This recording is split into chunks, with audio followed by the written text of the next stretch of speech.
I was in the restaurant business for 11 years. 8 of those I was a chef, which gave me a really good foundation to become a food writer. And I've written about the restaurant industry for 33 years. But about 10 years ago, when I was doing a story for Southern Living about Bardstown, I finally caught on to bourbon and looked around and thought, maybe I should be writing about this since I live in Kentucky.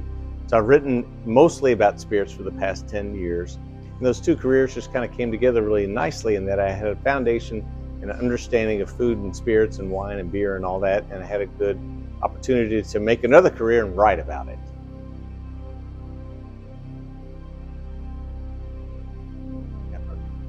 What I really love about doing these presentations is it takes people off guard. People have had wine and food pairings, beer and food pairings for as long as time immemorial almost.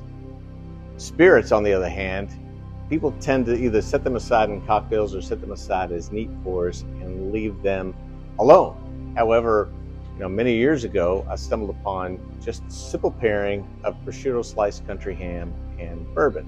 And it was a real epiphany for me. And that was, and still remains, kind of the fulcrum upon which I balance most of my pairings.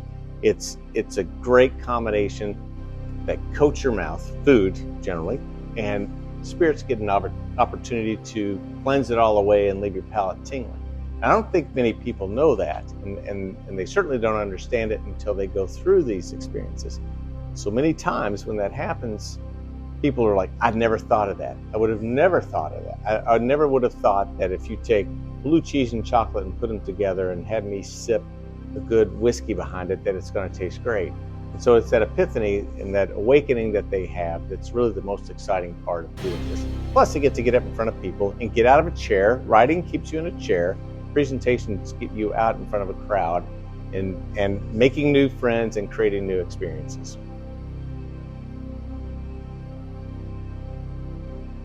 Well, that depends on which category you're talking about. If we're talking about American whiskey, I'm really hooked on American rye. Just love it. I think it's fantastic. It's spicy. It has a ton of character.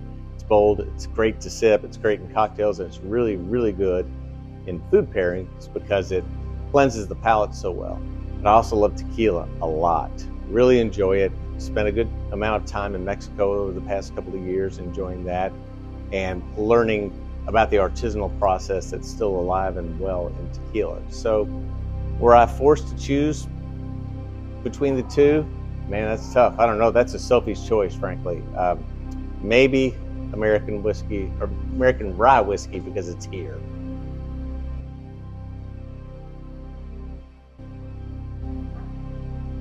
My ideal speaking engagement is anywhere from 1 to 200. I have no problem talking to couples. I have no problem talking to a crowd. I love a big room. I love being able to walk around and talk to people. I love making it interactive.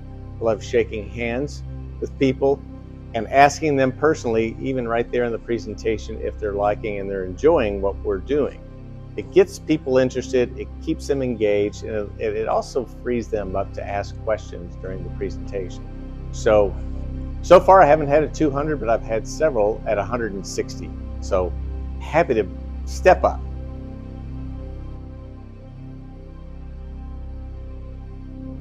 That's a question I get asked a lot. Can you customize our food and spirits pairing? Absolutely. I did a project for a large distillery here in Kentucky that once it was done, I had tasted, just with one whiskey, I'd tasted more than 100 different bites to find out what was going to work and what wouldn't work. And about 60% of them actually worked.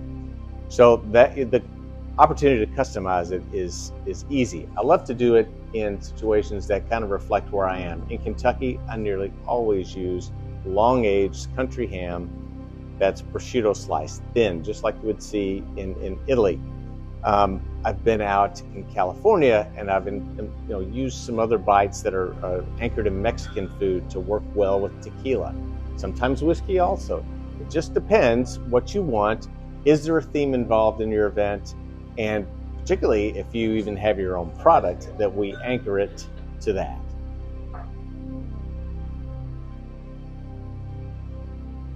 So how many books have I written? 7 total.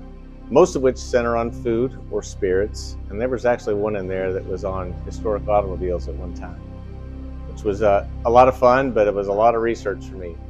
The one that started all these pairings was my first food book, which is called Country Ham, A Southern Tradition of Hogs, Salt, and Smoke. And believe it or not, when I was editing the final manuscript, there was some country ham in the refrigerator. It was late at night. It had been sliced prosciutto thin. I was having a little whiskey, so there might be a couple of mistakes in that chapter, and maybe I didn't edit it so well, who knows. And that's when I realized that food and whiskey go so well together. So that started this part of my business. Along the way, in my journalism career, I covered the pizza industry on the trade side for about 9 years. So 2 years ago, I wrote a book about the world pizza champions. These are, I think it was 49 men and women who are some of the top pizza competitors in the world. There is such a thing. And it was like wrangling cats to get these recipes from them and get them standardized and stories behind them. But it was so much fun to be around some of the greatest in the world. But I also did a book on home distilling one time, something I didn't know anything about, but something I had to research quite a bit and found it fascinating. And despite our government's desires, there's a lot of people doing it. That's kind of the fun of the book. It's the stories and the personalities behind it. I love books that focus on the maker and what they make.